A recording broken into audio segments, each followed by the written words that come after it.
very short. Well, welcome everybody. Very excited that everyone can join us today. We only have commencement ceremony once a year in May, and for some of our international students, it's not always possible to come back to celebrate during the bigger ceremony. So we're very delighted to put this on for our December graduates. So we'll start right off. President Dr. Carl Einoff is going to give you a warm welcome. So let's do the same for him.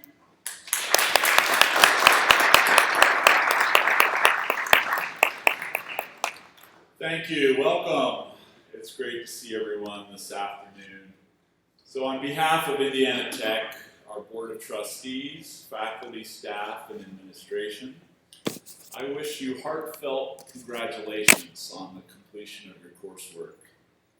As we honor you today, knowing that you will be returning to your countries and unable to join us for our commencement exercises in May, I want to thank you for everything that you brought to Indiana Tech.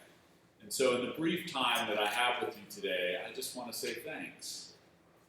I want to thank you for having the courage to leave your home, your country, your family, and your friends to study here at Indiana Tech. Thank you for teaching us about your culture and your way of life. Thank you for making this campus a place where we celebrate diversity and where we welcome discussions, even when they're in many different languages, about challenges that we face in our global society. Thank you for showing us that the world we live in is actually not that big, and that we share the same values, a love for our families, compassion for others, and the importance of education. And thank you, and this is a personal thank you for cooking for us and for sharing your delicious food at our various cultural festivals. And I've taken advantage of that on multiple occasions. And finally, as you go back to your countries, I hope that you will hold a special place in your heart for Indiana Tech and for all the people here and for all that you've learned. My hope is that you'll use what you've learned to make your home country and your community there a better place to live and a better place to work. I know that you will fulfill our mission to contribute to the global 21st century society and to live lives of significance and worth. So thank you. So one thing I would like to do while I still have the floor is I'd like to introduce to you the International Committee. The International Committee here at Indiana Tech strives to make the university a home away from home for students by providing support and activities that help students acclimate to American culture. And so I'm just going to call each person by name. I just ask you to stand up and then we'll clap afterwards. All right? So Maria Lee, Dr. Yulia Mast, Yun Suki Su, Max Ortega, Rex Joyner, Alicia Wireman, Terry Shaw. Thank you.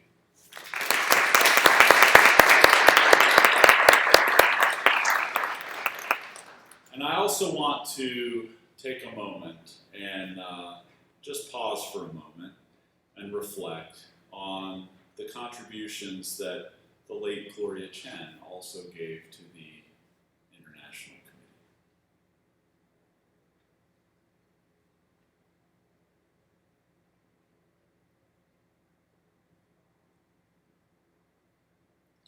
We appreciate the work of the International Committee and all of the departments at Indiana Tech that make the university experience positive memory for all of our international students.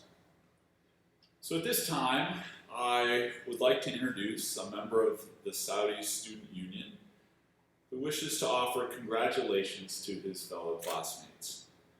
Please welcome Motez Al-Nazi.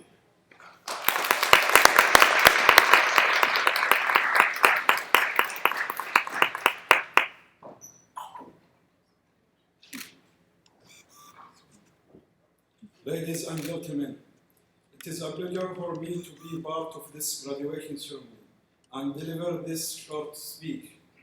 I would like to express my appreciation and gratitude to the government of Saudi Arabia for everything provided for us. I strongly believe that the scholarship program has been very successful. I would like to thank the Saudi Culture Mission Management and staff for their support and follow-up to achieve the main objectives. I thank and appreciate the entire senior management and staff of Indiana Tech for the knowledge and skills we are acquired during our study. I would like to thank the American people and Indiana State Society for accepting the international students as their guest. Finally, I would like to congratulate my colleagues for the graduation, wishing them a future and pleasant career. Thank you so much to all of you for joining us for this graduation.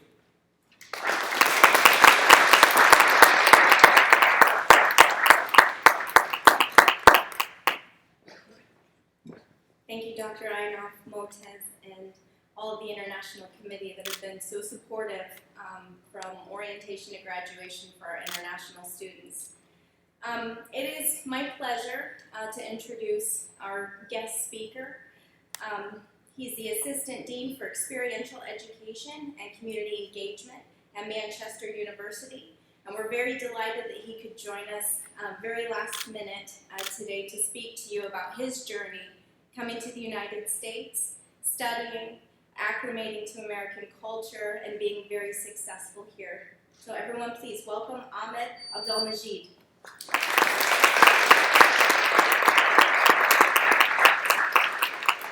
All right, good afternoon, everybody.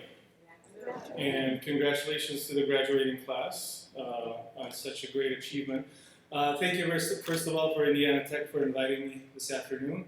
And welcome to Dr. Ainof to Fort Wayne area. As I understand it, it's been a few months for you here. Anything that we can offer from Manchester University, would be happy to help you get used to our beautiful Fort Wayne and all that it has to offer. My talk today, and Celia has reached out, I appreciate the invitation. I give this talk mainly about, I call it the eye behind the immigrant, and it's a discussion about immigrant and immigrations. We're not going to go necessarily into that depth in that, but there's, I think, a little bit of value in talking beyond the label.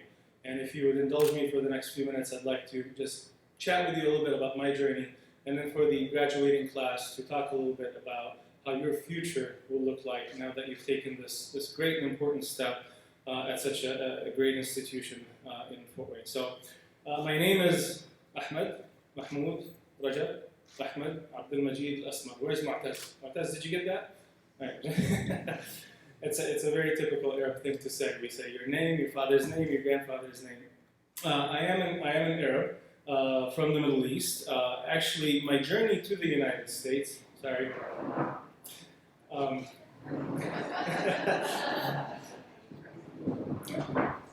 There we go. Thank you. My journey to the United States actually began in June of 1948.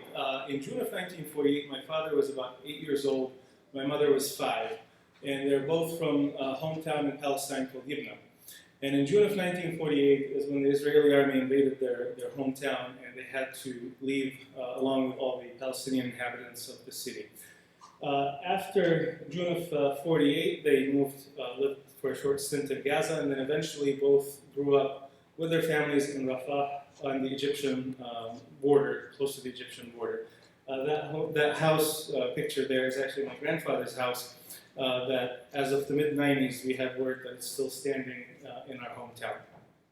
In the early 1960s, my father pretty much finished high school, decided to move to Qatar.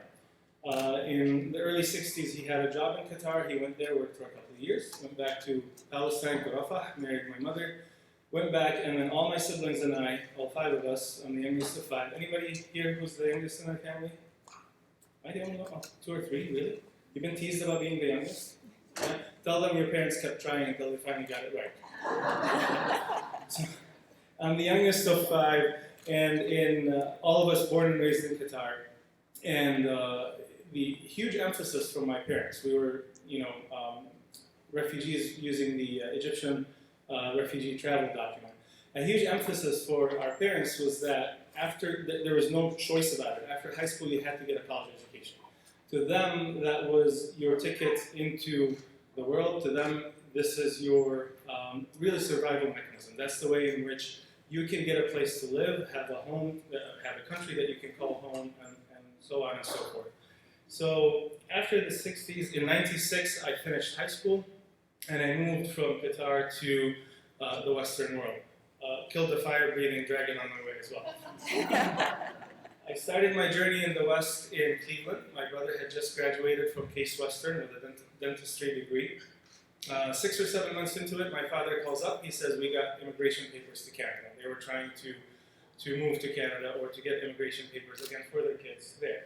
So about 8 months later, I'm in London, Ontario. Stayed there for 3 years, got my bachelor's in biology, and then got my Canadian citizenship at the same time. And then decided to pursue a career in pharmacy and to pursue my degree in the Doctor of Pharmacy degree. Moved to Michigan, in Big Rapids, Michigan, then Kalamazoo for the last 2 years. And then from there, I'm sick of the Midwest. I want to move somewhere else. I moved to the West Coast. Lived in Seattle for about a year. Got married meanwhile. A little after a year, my wife was like, I'm from Michigan, I miss the snow. I'm like, I'm from the desert, I don't miss the snow. We're not moving. 3 months later, we're in Bangor, Maine for about 6 years. During that time, we gave birth to our first child, Noura, who's 9 right now, and then my second child, Zayd. And then we decided to move a little closer to family. I have my brother, my sister, and now we actually moved my parents to Michigan as well. So we wanted to move closer, but not too close because my in-laws live in Michigan as well. So we're in Fort Wayne, Indiana. 6 years ago, I started with Manchester School of Pharmacy, helping build their pharmacy program as well, after working with the School of Pharmacy in Maine as well. So I mention all of this because you hear this about me, but the national discourse, unfortunately, recently reduces me down to a label, the label of immigrant, right? Now that label does not give you who lives behind it. Doesn't tell you that my father was a businessman, that my mother was a teacher, and that they both helped build Qatar.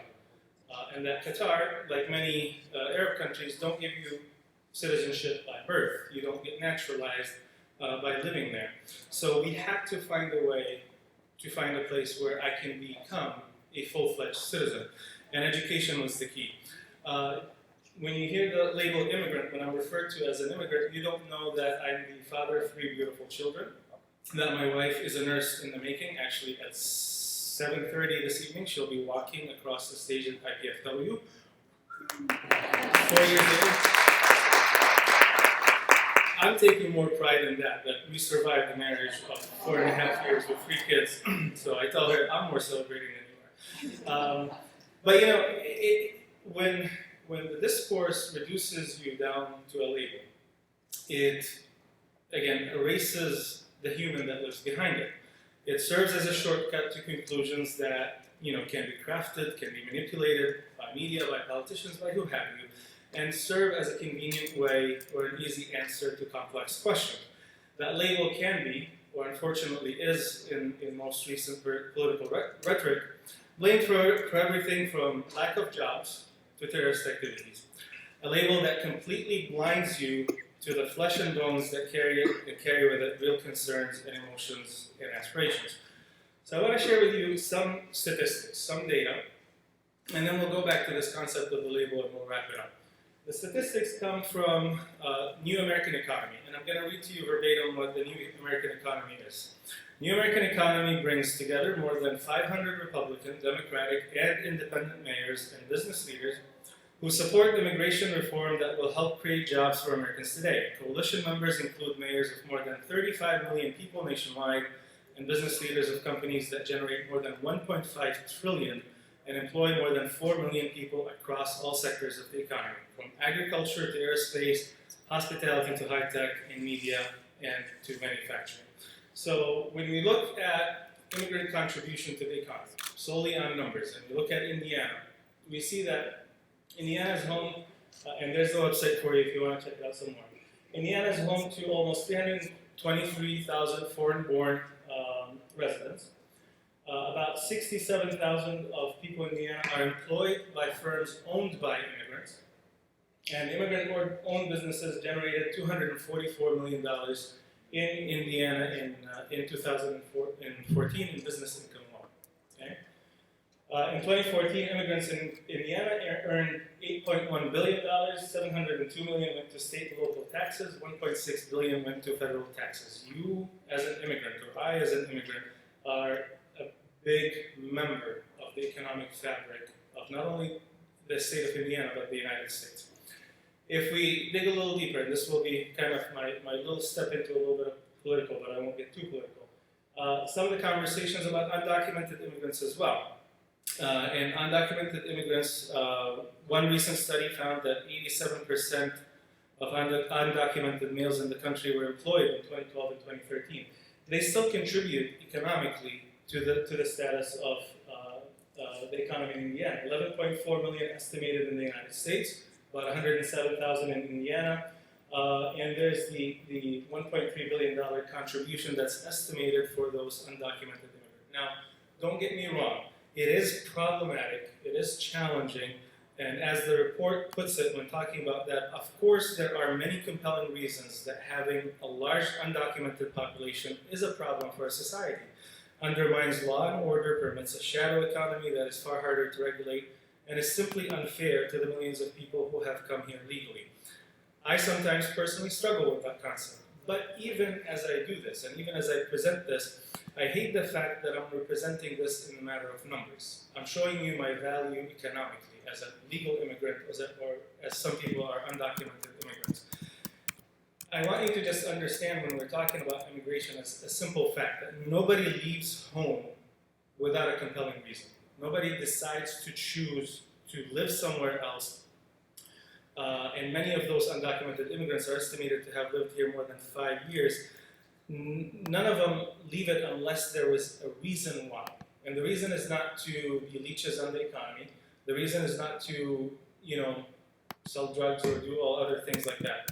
Do some of them do? Yes. Do some of us born and raised here do? Yes. So when we look at the concept of immigration and we look at the concept of undocumented immigrants, we need to look at the human that lives behind that label. What's this story? We can't move 11.4 million people overnight and say, you're done. All the history that you had in this country, it's gone. There are ways, and this came at the tail end of a talk from a political professor from IPFW who did his own research. So it meant a lot more sense when we talked about it in that light, where the majority of Americans actually favor finding a way for the undocumented to find a way to be fully legal in the United States rather than deportation. Okay, and this is also not a new phenomenon, by the way. It's been going on for at least 30 years. Enough about politics. Let's go back to the concept of the power of the label. Okay? Some might argue that labeling and categorizing is just simply a human trait. Right? After all, science tells us that we subconsciously gather clues from our environment, process data, and deduce action without much conscious thought of all the steps involved as an efficient way of utilizing energy. Right? In many instances, this process can prove to be an effective survival mechanism as well.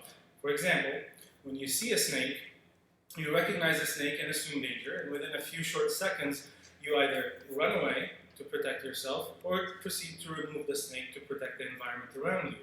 The same can be said of many things that we do in our lives without much thought. Think of walking, driving your car, or even breathing. But we as humans, in our interactions together, we cannot simply be reactive to a primary instinct or a primal instinct in our dealings with one another. When we extend this behavior to our human interactions, especially with those who do not look like us or do not go beyond the superficiality of a label, we lose the main distinguishing factor that makes us human. We lose our ability to think. We lose our ability to think, to choose, and to make conscious decisions. We lose sight of the beauty that exists in our vastly different shapes, our vastly different sizes, colors, and in our philosophies, beliefs, and outlooks on life. Our lack of understanding of one another is not healthy. Our lack of appreciation of the value of the life of the other is not healthy. Now, to bring it back to you, international students, some of you that may remain in the United States through work or have aspirations to stay here, I encourage you to not just live to the expectations of a label. Okay? And how do you do that? It's by engaging. President Einolf, I'm sorry if I'm pronouncing the name wrong, Einolf has mentioned something that we had a nice little laugh about it, but it had such a deep meaning. Thank you for sharing your food with us. Something as simple as engaging others in your cultural practice, something as simple as engaging someone else who might be not understanding who stands behind the label, is a way for us to create a better future for ourselves in the United States and in the world, worldwide as well. So don't let a label be put on you and become that label, because most of the people who choose that label are choosing it because they don't understand how to engage. Extend the hand, exchange the information, tell your story, tell who you are. You're probably at the step where you're about to slay the fire-breathing dragon, and after that, you're going to do a lot of great things, and a lot of people are interested in knowing who you are, not the label that you carry. Thank you so much for having me. Thank you for the invitation, and congratulations on your graduation once again.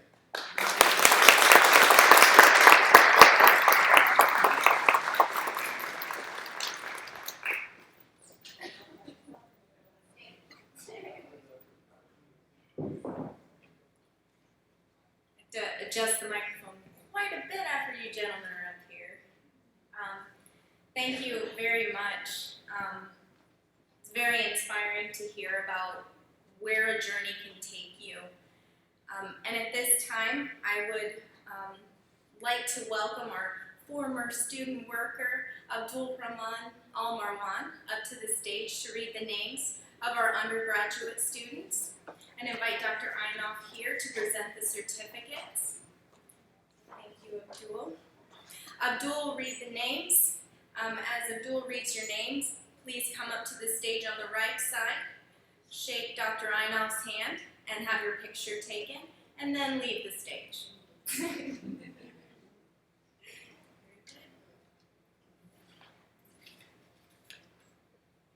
I've done that.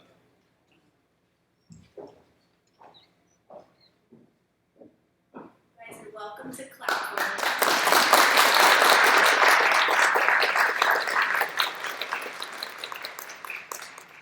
Zainab Khan.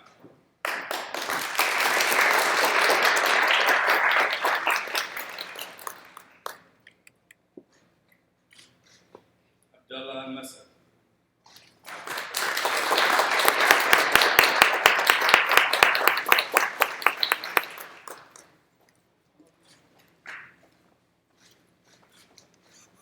Amjad Asad.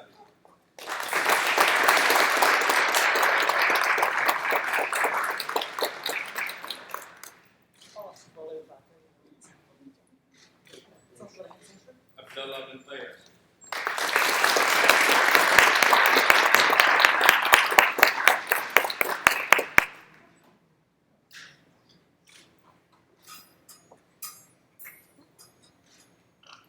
Ali Mishra.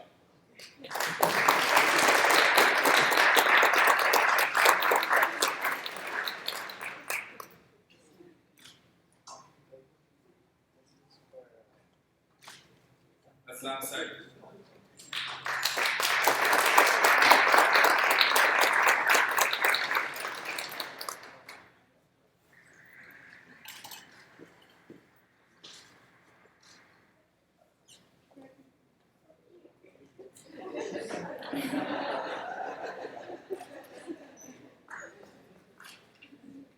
Congratulations to our undergraduate students.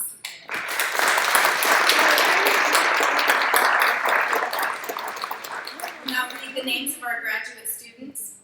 Abdul Aziz.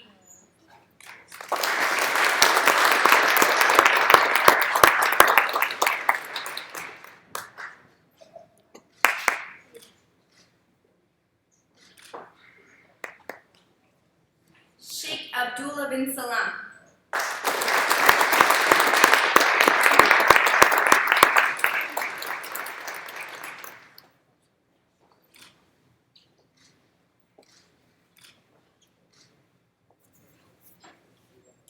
Surya Vivek Kotapalli.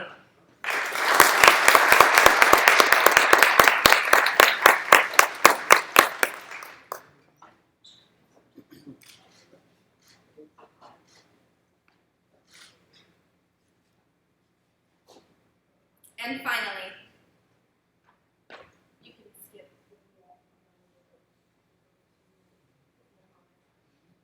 Mohammed Faisal Uz Zaman.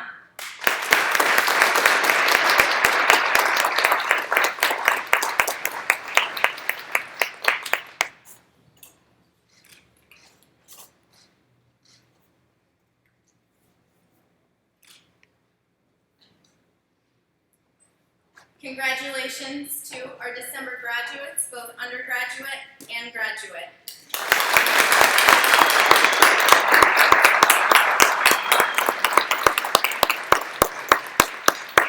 At this time, I would like to introduce a woman that many of you know.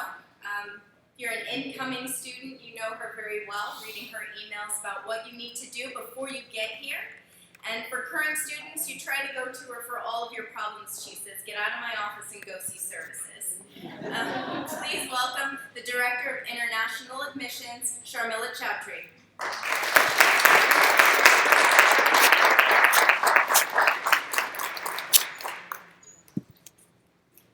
You're always welcome in my office. Good afternoon. Good afternoon. And congratulations. You have done it. We are so proud of you that you have put in so much hard work and dedication to come at this point of your life in the journey. Today is your day, and we are here to celebrate your success. On behalf of Indiana Tech International Admissions, I want to thank all of you to make Indiana Tech a part of your journey to come this far. Graduating from college is like a huge milestone for any student, especially for international students. It is more difficult for international students to be at this point because you are coming thousands of miles away from your family, friends, and the journey is tough. I know that because I was an international student many years ago. I know that you are making your parents, friends, family, and us, all of us, very, very proud today. As you start the next phase of your life, we know that you will conquer all your battles as a successful and a great warrior. I wish you all the best in the next phase of journey. Go Warriors!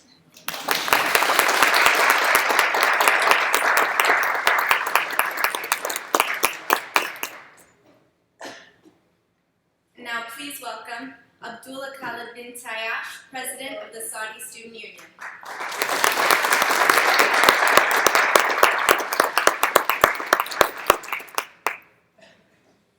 Good evening. How are you guys? Good. Finally, we made it.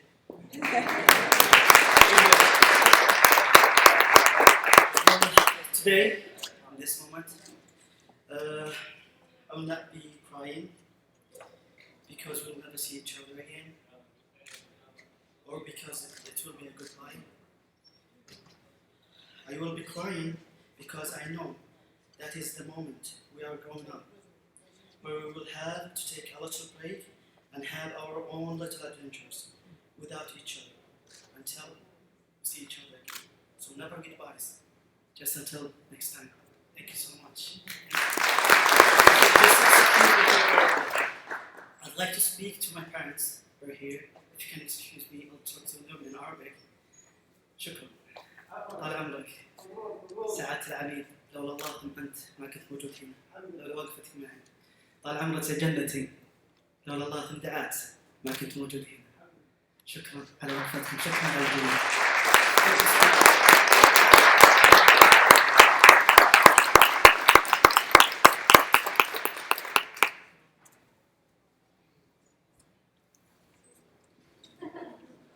At this time, before I announce our final speaker, I would like to invite any of the December graduates to come and say a few words if you'd like. We are very lucky to have a wonderful marketing team that was able to put together live streaming for this ceremony. so that for the students whose parents and family could not make it here, they could watch from back home. So at this time, if there is any students that would like to say a few words.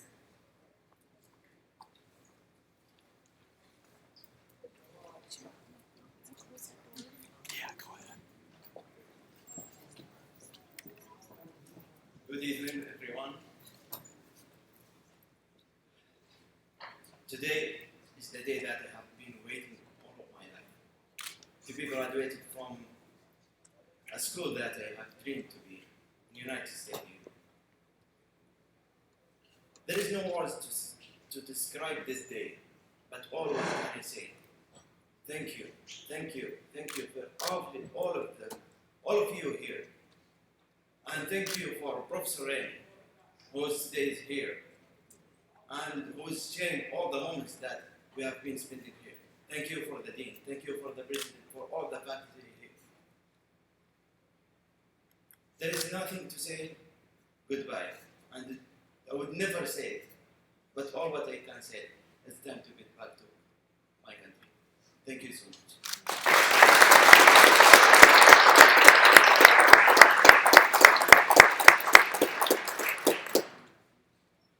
Anyone else? Three at the back. Well, I'm not much prepared about the speech today, but I just want to thank you for Indiana Tech for being so supportive for all the international students. And I never faced any trouble reaching out to any member like international services or the faculty. They were always so supportive. Like I was able to get the reply promptly, without any delay. Like whenever I walked through, and they were really supportive. And this was my dream, completing my master's in the United States, and had taking my decision to be a part of Indiana Tech was I would never regret in my life, because it was the best decision I have taken in my life. So I thank our president for making this happen today, because we are not sure whether I can attend the May graduation ceremony or not, but since you have given this opportunity, I would like each and everyone to very thank you. And if I have to thank my professors who have taught us before, like throughout our graduation, I think only Ms. Mariali is here. She has taught us system analysis and design, and it was a very wonderful class that I would never forget in my life. And thanks a lot for having me here and recognizing our hard work and appreciating this. Thank you.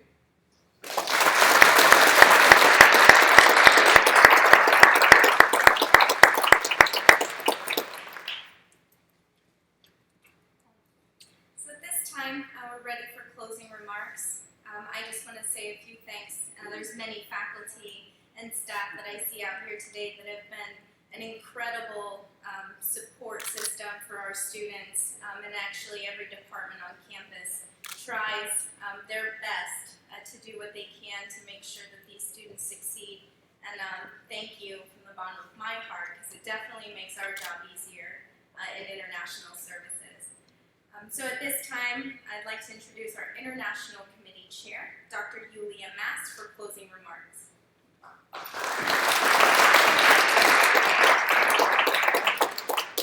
Thank you. Good afternoon, everyone. What happens when you go last? All your good points are taken. On behalf of Indiana Tech and our International Committee, I would like to congratulate all of you guys, international students, with finishing up your studies at Indiana. Being an international student is a very unique experience, and I was an international student myself, both in master's program and the doctoral program. Most of you mastered your degree subjects in a foreign language. And even if you spoke English before, it might not have been American English, or you might have never experienced taking classes in American English. I went through this experience about 20 years ago myself. I remember when my brain was exploding from so many new terms and so many different words, unfamiliar food at a grocery store, or different classroom environment. And I'm originally from Russia, and in Russia, you really don't talk in the classroom, you just listen. And if you talk, it's not considered a polite or respectful way. So in the US, it's all different. Everyone needs to talk and participate. So US classroom experience was a complete cultural shock to me for years. The second reason why being an international student is a unique experience, because we become ambassadors and representatives of our countries.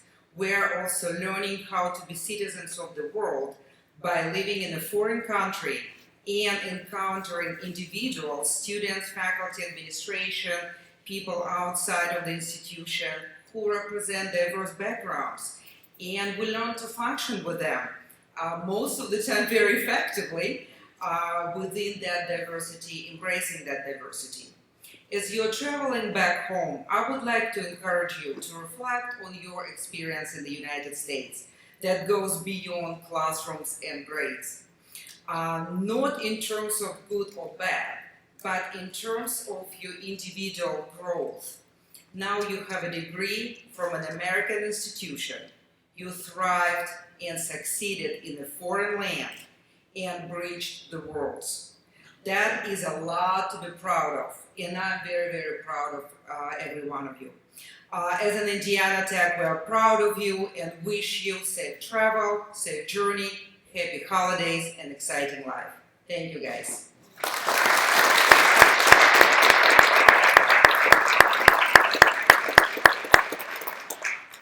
One more thing before we go, because I just saw Miss Stephanie Boise here joining us on maternity leave, and I wanted to give Stephanie an opportunity to come up and say a few words to the international students. I know you're always prepared to say hi to your students, so if you'd like to, please, I'm sure the students would love to hear from you. Miss Stephanie Boise is the International Services Coordinator and has entrusted care of all of our international students to me for the last 10 weeks. We're delighted to have you back. Hello. I'm not officially back yet. I just wanted to come and see the students because I didn't want to miss this opportunity to say goodbye to everyone and also to share the special moment. I did not prepare anything because I was trying to stay towards the back. But, get called out. So I just want to thank each and every one of you for coming to Indiana Tech and sharing all these special moments here with us. I've seen a lot of you guys since I've been here for almost 3 years. So I've seen a lot of you guys grow throughout your studies. You've come to me for so many different things, and I'm so happy and proud of you at this moment that you have gone through so much, you've studied so much, you worked so hard to get to the point where you are. And I just want to thank you all for coming to help support our students and to,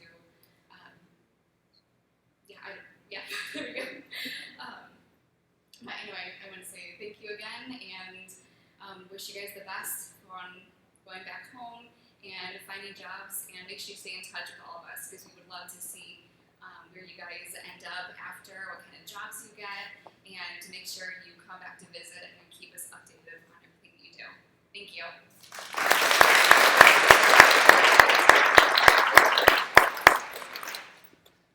That concludes our international celebration. I'd like to invite everyone to stick around and enjoy some ethnic food. A very, very special thank you to ABI TechFresh, our catering company.